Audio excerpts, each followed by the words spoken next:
Now we come to the overall 4G architecture. Now there is a difference between the 4G architecture and the 3G architecture.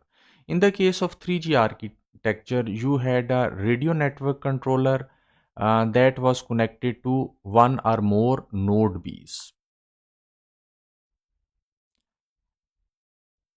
But in the case of 4G architecture, there is no radio network controller like entity. Rather, the functions of the radio network controller are moved to the enhanced node B or the ENB, which is another name for the base station, and some functionalities of the radio network controller are moved to the core network. So in the case of 4G, you have a more flat architecture. That means that there is less latency or less delay in the communication that is taking place from the user equipment to the core network and from the core network to the user equipment, because there are less number of entities involved.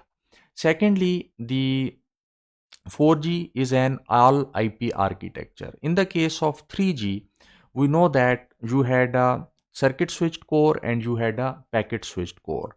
But in the case of 4G, you don't have any circuit switched core.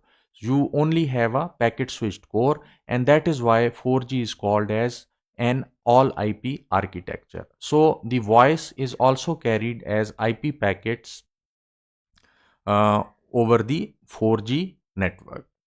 So here you have the radio access network that consists of E node Bs, and here you have the core network.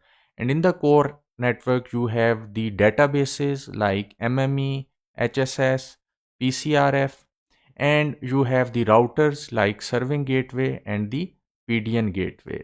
The signaling links are shown by the dashed line, and the data links are shown by the solid line.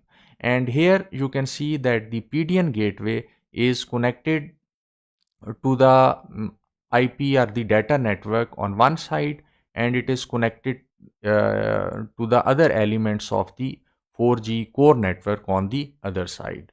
Now we will go one by one through the functionalities of all these entities in the 4G network.